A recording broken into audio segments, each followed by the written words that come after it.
So now that the 2025 NBA season is over, I wanted to grade every single NBA team in their 2025 year. We're going to take a bunch of different things into consideration with these grades. I'm going to talk about if their expectations were high going into the year and they just fell flat on those. Did they make a big move that is going to set them back 4 years forward? Or maybe also they got rewarded in the draft lottery and that can save their grade as well. So everything that we know so far in the 2025 season will be talked about for these teams. And we'll start off with the Utah Jazz, a team that in my opinion is in a no better place than they were a year ago. They did extend Will Hardy this season. They brought in Austin Ainge, the son of Danny Ainge from the Boston Celtics, but they ended up as the worst team in the NBA, 17-65. They had the worst ranked defense in the NBA, 30th out of 30. I'm going to give them an F this year. And you may be like, Matt, well, they didn't have high expectations going into the year. And yes, they finally bottomed out, something they should have did in 2023 and in 2024. Well, the lottery gods weren't on their side, and they fell from pick 1 to pick 5, so they won 17 games, and they don't have a Cooper Flagg or Dylan Harper to show for it. And like I mentioned, I don't think that they're in that much of a better position than they were a year ago. They didn't trade away Lauri Markkanen when he was under one of the best contracts in the NBA, and he would go on to have an injury-riddled 2025, and maybe the Jazz told him to sit out some games due to some tanking aspirations, and Markkanen went on to have the worst year in Utah so far. His points per game dropped from 23 in 2024 to 19 in 2025. The efficiency dropped as well. He was pretty inefficient this year in the 47 games he played in. Taylor Hendricks got hurt. I feel like they were too inconsistent with Bryce Sensabaugh and his development this year. Yes, Walker Kessler looked great. I think Keontae George looked good at times, and Isaiah Collier showed out as the 29th overall pick, and Kyle Filipowski is the 32nd overall pick. Cody Williams didn't look great as the 10th overall pick, and I just don't think the Jazz are where they want to be right now, given what their aspirations were going into the year. Development, maybe get a good return for somebody like a Jordan Clarkson, a Colin Sexton, or a John Collins at the deadline. And none of that really happened this year. But I think it's going to be a little bit different for the Washington Wizards, who were bad this year. They looked worse than the 2024 Pistons for most of the season. They ended up finishing one game better than the Utah Jazz, so they were the second worst team in the NBA. They finished with the worst offensive rating, the third worst defensive rating, and dead last in net rating. But I'm actually going to give them a C. Like the Jazz, they didn't have expectations of being good this season, and they met those bad expectations. And they also didn't get rewarded in the lottery either. They fell to pick number 6. And maybe it helps that they're in the Eastern Conference, but I feel way more comfortable and are more excited about this Washington Wizards core and what they're building over there than what's going on in Utah. They finally traded away Kyle Kuzma for a great return at the deadline. A pick swap, a great veteran to have in your locker room in Chris Middleton, who's won a title and been there before, and also took a flyer on AJ Johnson, who has a ton of potential. That was the Milwaukee Bucks first round pick. They also got a first round pick for taking on Marcus Smart's contract for 1 year, which ended up at pick number 18. And Marcus Smart, also another great veteran to have in that locker room. They got some draft capital by trading off Jonas Valanciunas. I thought all 3 of their rookies showed out in year number 1 at times. Bob Carrington, Alex Sarr, and Keyshawn George all showed flashes of being good players in the NBA long term. I thought Justin Champagnie was good. Bilal Coulibaly had a very good first half, but struggled a little bit more in the second half. I just feel like that the Washington Wizards are in a better place right now than the Utah Jazz, but you can let me know in the comments if you think their letter grade should be closer together. And we're going to go to the Philadelphia 76ers. Now, the lottery gods were on the 76ers side, and Jared McCain and Justin Edwards and Adem Bona were maybe 3 of 3 of good rookie selections they took in the 2024 NBA draft. So that's going to bump them up to a D-. If they didn't have somewhat of a more brighter future after this season, this would have been an F. But they did have goals of making it to the NBA Finals this year after signing Paul George. And this grade is going to be as low as you can get. But like I said, just getting pick 3, Jared McCain, Justin Edwards, and Adem Bona are going to bring it up to a D-. But yeah, the 76ers thought they could win the 2025 NBA Finals. Joel Embiid was injured yet again, coming off a massive contract extension, and Paul George looks like it could be one of the worst contracts in the NBA going forward. Tyrese Maxey also got hurt this year as well, but they also picked up Quentin Grimes, which I should have mentioned, for Caleb Martin, who also looks like another great building block going forward. So I think there is still some good here in Philadelphia after this disastrous 2025 season, where it's going to be a D- rather than an F. And then we'll stay in the Atlantic Division, and we'll talk about the New York Knicks, a team that made massive moves in the 2024 offseason, trading for Mikal Bridges from their crosstown rival, and trading away Julius Randle, Dante DiVincenzo, and a first-round pick for Karl Anthony Towns. And for the first time in almost 25 years, the Knicks made it to the conference finals, so I have to give them an A. And man, if they don't blow that game 1 to the Indiana Pacers, maybe the Knicks are in the NBA finals this year against the Oklahoma City Thunder. They finished with the 5th best offense in the NBA, the 14th best defense. You can make an argument Jalen Brunson had the best year of his career, 26 points, 7 assists, and was incredible yet again in the playoffs. Right now, the Knicks are still looking for their new head coach at the moment I'm recording this. But I think all things considered, making it to the conference finals, even though it wasn't as exciting of a team, maybe that the 2024 team was, I have to give it an A. And a team the Knicks beat in the playoffs, the Boston Celtics, who also had title aspirations this year. They thought they can go back-to-back. They had a loaded starting lineup. They had a good bench. Peyton Pritchard broke out and won Sixth Man of the Year this season. And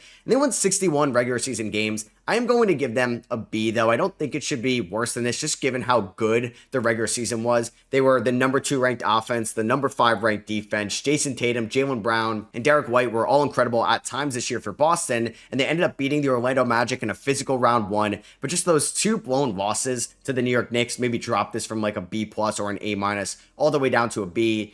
Then unfortunately, Jason Tatum tore his Achilles in game number 4, and now their whole future looks a little bit iffy, especially because they're probably going to make some notable changes this offseason. So I'm going to give the Celtics a B. It was a very good regular season. I really thought they were going to go back-to-back this year, and they had a little bit of a disappointing exit. The Timberwolves are up next, and this is going to be very similar to the New York Knicks. I'm also going to give them an A. They changed up their roster a ton last offseason with that Karl-Anthony Towns trade, and their offense ended up being better this year, the 8th ranked offense, and they were still a top 10 ranked defense. They were 4th in net rating. Anthony Edwards took a step in the regular season to really become as close of a superstar as you can get at his age of 23. And the Timberwolves made it to the conference finals. They ended up beating the LA Lakers in round number 1, a series that a lot of people were taking the LA Lakers in. I'll toot my own horn a little bit, but I had the Minnesota Timberwolves winning that series. And they also beat the Golden State Warriors in round number 2. They did lose in 5 to the OKC Thunder, but hey, they went back to the conference finals for the 2nd straight year. I would say it's a very successful season for the Minnesota Timberwolves. At one point, they were like the 8th seed in the Western Conference. They go 49-33, just miss out on the playing tournament in a good way, made it to the Western Conference Finals. Got to give them an A for that. Gonna be harsh here, but for the 2025 Miami Heat, I'm also going with an F. They ended up going 37-45. They made it out of the playing tournament, but got embarrassed by the Cleveland Cavaliers in round number 1. They had the 15th best net rating this year, a bottom 10 offense in the NBA, and there was just so much drama surrounded around Pat Riley and Jimmy Butler down there in South Beach, and it really just messed up the vibes for the 2025 Heat. One of their lone bright spots, Tyler Hero, made the first All-Star game of his career where he averaged 27 points per game. Bam Adebayo was supposed to take more threes, and he did, but he did struggle in the first half. Played a lot better in the second half. I like what I saw from Khalil Ware this year in his rookie season, and Davion Mitchell looked great as a Miami Heat. I don't think Hamid Jaquez or Nikola Jovic really took steps this year. Terry Rozier and Duncan Robinson look like they're past their primes. So I think this was as bad of a year for the Miami Heat as you can get. They also don't own their first round pick since it was at number 15, but since it was lottery protected, that's going to OKC. So at least Philadelphia has like the 3rd overall pick to show for their bad season. Miami just has nothing right now. We'll see if they make a major move this offseason. I really don't ever know what to think of the Chicago Bulls. Do they want to go all in? Do they want to go all out? It seems like it's neither of the two. So I'm just going to put them as a D. Yet again, they were in the playing tournament. They're basically playing tournament legends at this point. They go 39-43. They finally traded away Zach LaVine after finally getting rid of DeMar DeRozan in the offseason prior. They weren't able to move Nikola Vucevic. They didn't trade Lonzo, and they actually extended him. There were some bright spots this year for the Bulls. Rookie Matas Buzelis, Josh Giddey in the second half of the season. Kobe White looked great as a scorer yet again, but a team finished 39-43. They didn't get any lottery luck, and the Dallas Mavericks, who finished 1 pick better in the lottery format, ended up going up to number 1, and Chicago was just kind of here in purgatory yet again.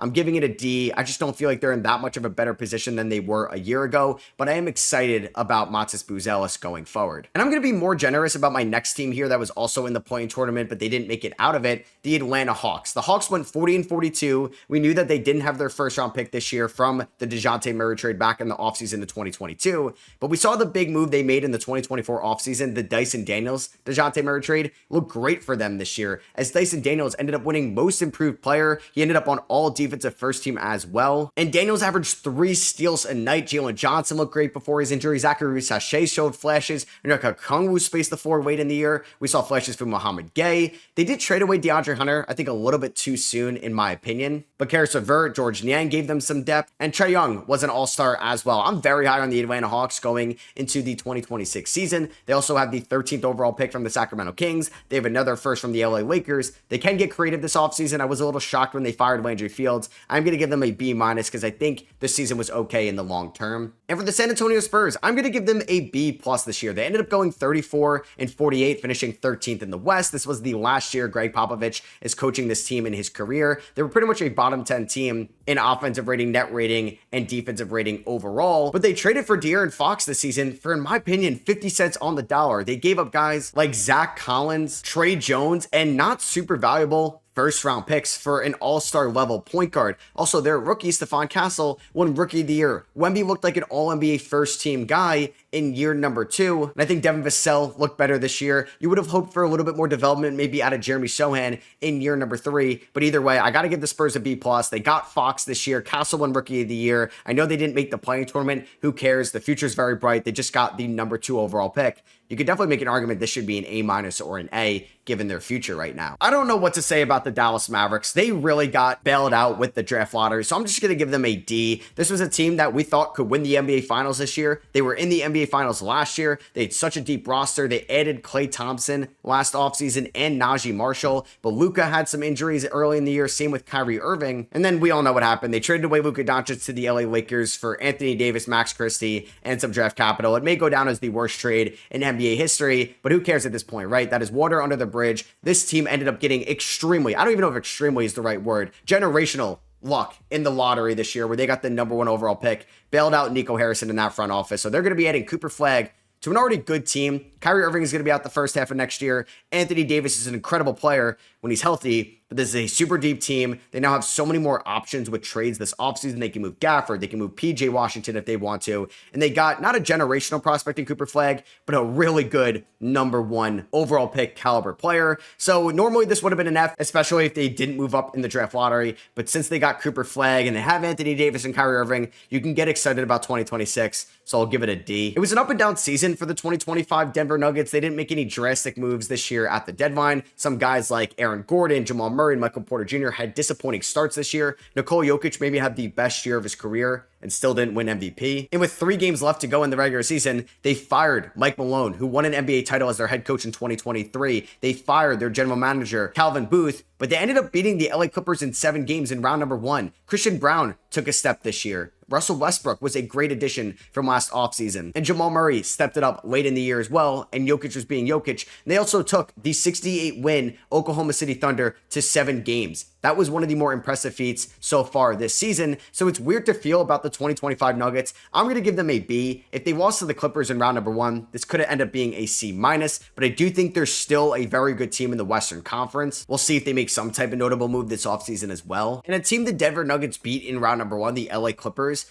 honestly had scary expectations when the season started. When Kawhi Leonard was out for the year, could you still believe in James Harden to carry this team's offense? I didn't really believe in them, and boy, was I wrong. I got to give their season a B+. I know they lost in round number 1. They ended up winning 50 games. They were a top 5 team in terms of net rating. They were the 3rd ranked defensive team this year. Derrick Jones Jr. was a great addition, especially on the defensive end of the floor. Ivica Zubac broke out. Norman Powell broke out as a 31-year-old, and this season could have been a lot worse. They could have ended up missing the play-in tournament, and they were going to have to give their first-round pick to the Oklahoma City Thunder. Kawhi looked great in the second half. So I know they lost in round number 1, but given their expectations going into the year, it's definitely a B+. If you would have told a Lakers fan that they were going to lose in round number 1 this year, you'd be slightly disappointed. But if you would have told them their leading scorer in the playoffs was Luka Doncic, they'd been like, what happened this season? I'm going to give the 2025 Lakers a B. It's not the end of the world. They lost in round number 1. Now that they have somebody that's 26 years old to build your team around, post LeBron James and Luka Doncic, they ended up going 50-32, like the Denver Nuggets and the LA Clippers. They finished with the 15th best defensive rating, 12th best offensive rating, 14th net rating overall. I think they overachieved a little bit this year, but I think they have a good young head coach in JJ Redick to lead the ship for them going forward. And Austin Reeves really broke out in the second half as well. I know it was disappointing to lose to Minnesota in round 1, but I think all things considered coming out of the 2025 season, you have to look at this as a B or better. A team a lot of people were predicting could make an Eastern Conference Finals run going into this year, the Orlando Magic. They took Cleveland to 7 games in round number 1 as a very young team in 2024. They added KCP in the offseason and they drafted Tristan da Silva. They brought back all their guys. They paid Suggs and Franz Wagner,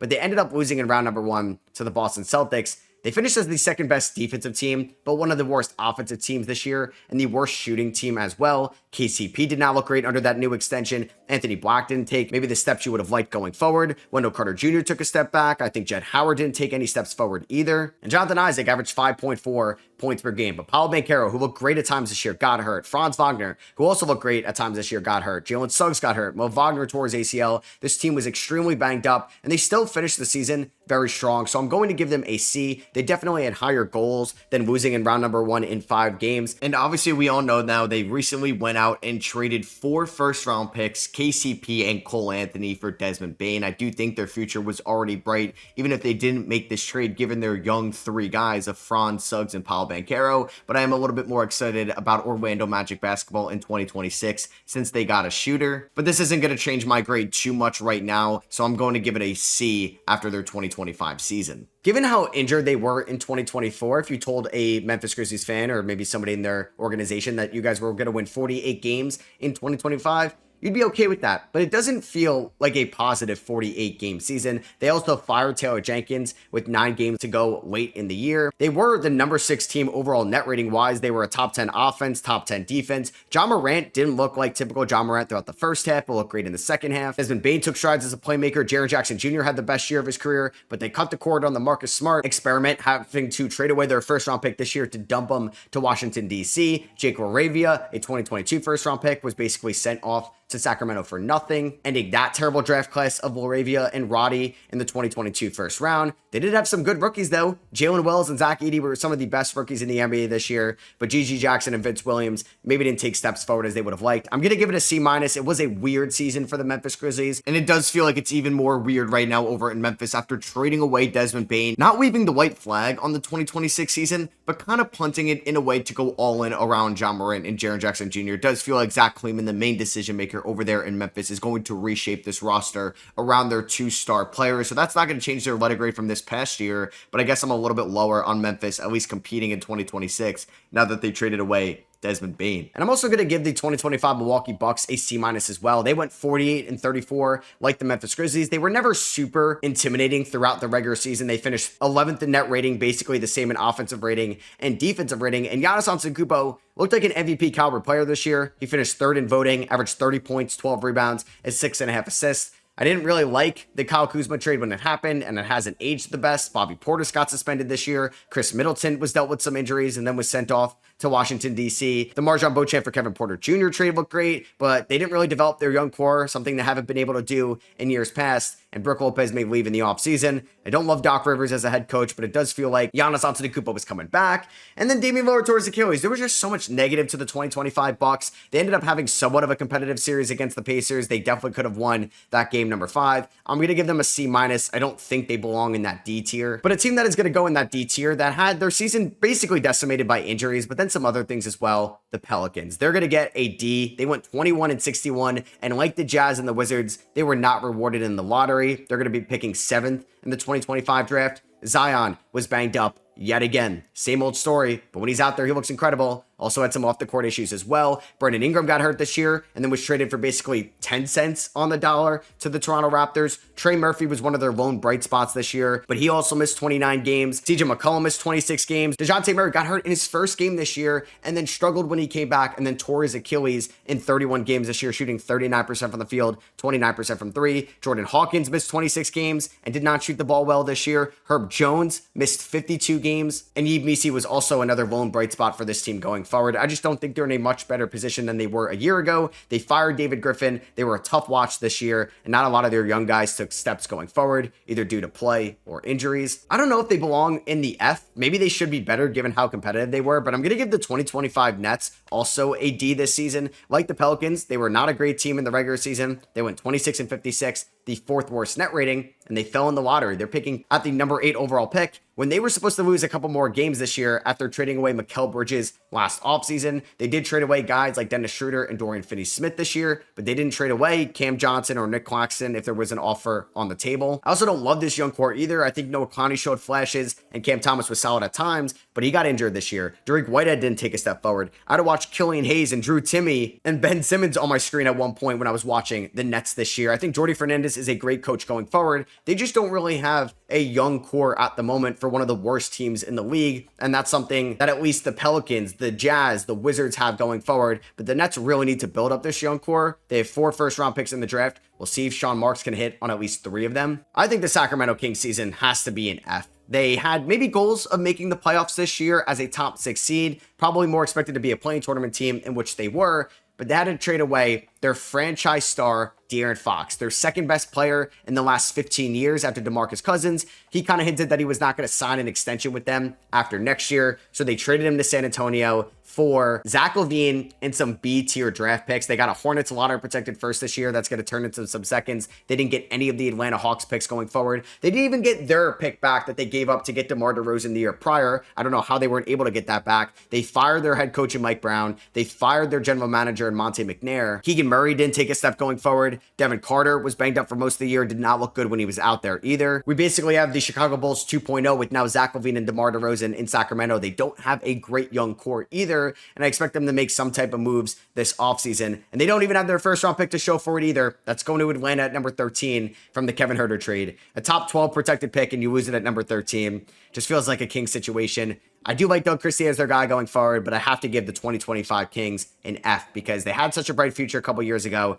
I feel like we've just been going back ever since. But a different Western Conference team that finished close to them in the standings that I feel like has just got a completely different vibe, the Portland Trailblazers. They ended up finishing 12th in the West with a 36-46 record. I was skeptical about Joe Cronin and Chauncey Billups going into the year, but they both ended up getting contract extensions. Deni Avdija was one of the NBA's most improved players, and he's under one of the best contracts as well in this league, and averaged 17 points and 7 rebounds this year. Toumani Camara is one of the more exciting young defenders in the NBA. Scoot Henderson showed flashes, same with Shaedon Sharpe and Donovan Clingan. I hope they're able to move guys like Jeremy Grant, Robert Williams, and DeAndre Ayton this offseason, and maybe Anthony Simons as well, but I do think the Portland Trailblazers are heading in the right direction, and this is probably one of the more exciting times we have seen the Trailblazers been in since maybe the middle of the Damian Lillard era. And the team that finished one spot ahead of the Portland Trailblazers in the West, they had the same record, but they had different goals going into the year, the Phoenix Suns. I got to give the 2025 Suns an F. They didn't own their first round pick this year. That's going to the Rockets at number 10. They got swept by the Minnesota Timberwolves in the 2024 playoffs. The Bradley Beal disaster got even worse this year. Kevin Durant only played 62 games. They had to trade away their 2031 first round pick to get lesser tier first round picks from Utah, to use one of them just to get off of the Yusuf Nurkic deal. How bad you thought the 2025 Suns were, it was probably worse. They fired their 3rd head coach in 3 years. We've seen Monty Williams, Frank Vogel, Mike Budenholzer all come and go. This team is at a crossroads in the 2025 offseason.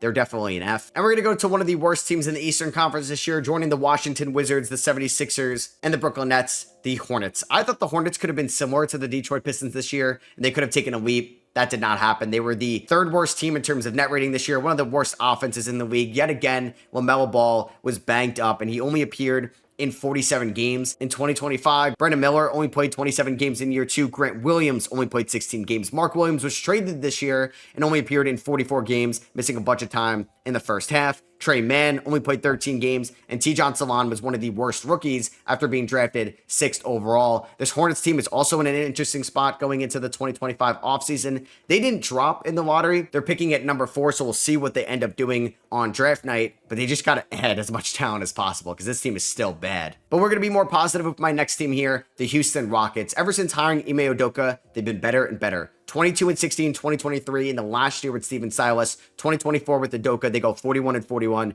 This year, they go 52-30. Yes, they lost in 7 games to the Warriors in round number 1, but they're in a great spot going forward. They had the 4th best defense, the 13th ranked offense, and the 7th ranked net rating in 2025. Alperen Sengun looks like one of the best young centers in the NBA. Jalen Green was inconsistent this year, but he's not under the worst contract in the world. It just has 3 years remaining on it. Amen Thompson looks like one of the best young, exciting assets in this league as an offensive player and as a defensive player, and they still have loads of young depth in Jabari Smith Jr., Tari Eason, Cam Whitmore, and Reed Shepard, who didn't really have a great 2025. Steven Adams was good for them this year. Dylan Brooks was good again. They have a ton of draft capital. They have financial flexibility this offseason. The future is bright in Houston. And then the team the Rockets lost to in the playoffs, the Golden State Warriors, I'm going to give their season a B. At one point, it looked lost, and they were wasting one of Steph Curry's last good years in the NBA. They ended up going 48-34. They were one of the best teams in the NBA after trading for Jimmy Butler. They finished 7th in defensive rating this year. Draymond was one of the best defenders. Yet again, ahead in his career. And we're going to see a very interesting Warriors offseason because you never knew what was really going to happen in round number 2 against Minnesota if Steph didn't get his first hamstring injury of his career. We'll see if Kuminga's back. We'll see if they trade away somebody notable this offseason, or they're going to run most of this team back in 26. I'm going to give the 2025 Raptors a C-. I wasn't very high on the Raptors going into the year. They were terrible in the first half, a lot better when they got healthy in the second half. And I do think they have a semi-bright future in a wide open Eastern Conference. Good players on their team. I'm excited to see what Brandon Ingram could do next to Scotty Barnes. Jamal Shed and Jonathan Mogbo looked like hits in the second round, and Jacoby Walter looked like a hit in the first round. Agbaji and Grady Dick were good wings off the bench. And we just really saw this team not really be at full strength for most of the year. Quickly, Barrett, Scotty Barnes, Ingram were all banged up this year. Perta looked good. I like their young head coach in Darko Rajakovic. They have the 9th overall pick in this draft. I'm very intrigued to see what Bobby Webster and Masai Ujiri are going to do this offseason. I really had a tough time grading the Cleveland Cavaliers because they went 64-18. They were the second best team in the NBA all year long. They were the best offense, but they lost in round number 2, something that's happened back-to-back years. They haven't made it to the Eastern Conference Finals in 3 years with this core, so I'm going to give them a B+. You can let me know if you think it should be an A- or an A, but I just think losing in round number 2 in 5 games to the Pacers can't put them in that A tier. This season was also about the playoffs more so than the regular season for the Cavs. And although they were one of the best teams in the regular season and the best team in the Eastern Conference, I just think it was a lackluster ending, and they may be at a crossroads going into this year's offseason. The Detroit Pistons are getting an A this season. We'll stay in the Central Division. I'm holding off A+ to teams that won it all this year, but the Pistons have to be right below that. They had one of the lowest win projections going into this year, shattered those. They ended up becoming the 6th seed in the East, 44-38, their best season in quite some time. They ended up going 44-38 back in 2016, but the future is so much brighter in Detroit around Cade Cunningham, one of the best young stars in the league, Jaden Ivey, who looked great in the first half, hurt in the second half, Asar Thompson, Ron Holland, Jalen Duren, ton of cap space, most of their draft picks in the future. The future is bright in Detroit, and I'm so excited to finally be watching a different era of Detroit Pistons basketball. We're going to do our 3rd straight Central Division team, and we're going to talk about the teams in the NBA Finals. Next up, the Indiana Pacers. You have to give their 2025 season an A. I really can't give it better than an A+, just because I do want to give that A+ to the team that won the NBA Finals. But this Pacers season was magical. They got off to that 10-15 start. Nembhard, Aaron Nesmith were banged up at the start of the year, but they were one of the best NBA teams once the calendar year hit 2025. They end up beating the Bucks for the 2nd straight year in the playoffs after Tyrese Halliburton was called overrated in that NBA anonymous player pool. He ends up having a game winner in Game 5 to send them to round number 2 to take on the Cleveland Cavaliers, the 1 seed, the 60-win team in the Eastern Conference, and they beat them in 5, including that amazing Game 2 comeback and another Tyrese Halliburton buzzer beater. They're going to the Garden to take on the Knicks. This is a rivalry that's been brewing. They have obviously their history, and then they ended up beating the Knicks last year. Game 1, same story with Tyrese Halliburton. He hits another game winner. It is incredible what he has done in the playoffs up to this point. They go on to beat the Knicks in 6 in an entertaining series, and then against the Oklahoma City Thunder, why not do it in every single round? They have an insane comeback in game number 1 where they had so many turnovers in that game. It didn't matter. Tyrese Halliburton hit the biggest shot in the biggest moment, but they went on to lose the series against the Thunder. Either way, this is the 2nd best season in the NBA this year. I gotta give it an A because the number 1 grade, the last team we're going to talk about, the Oklahoma City Thunder, who just won the NBA Finals, I have to give them an A+. They won it all. They were the best team in the NBA throughout the regular season, and they ended up living up to the expectations and winning it all. They had the MVP on their team in Shai Gilgeous-Alexander. Chet Holmgren missed a ton of playing time this year, and they still won 68 games. J-Dub was an all-defensive and all-NBA member this year. The Caruso trade looks like an amazing deal that Sam Presti made a year ago. And this Thunder team is not only set up right now to succeed, but in the future as well. And they're definitely going to be the title's favorite for the 2026 season. But right now, I will be grading the Thunder here in 2025 the only A+. So that is going to be for me. I hope you guys did enjoy. If you did, I would appreciate you dropping a thumbs up. Let me know in the comments what you agree with, disagree with throughout this video. Let me know for your favorite team and how you would grade their 2025 season, and give a little input on their 2026 outlook as well. Hit that subscribe button if you were not already, and I'll catch you guys in the next one. Peace.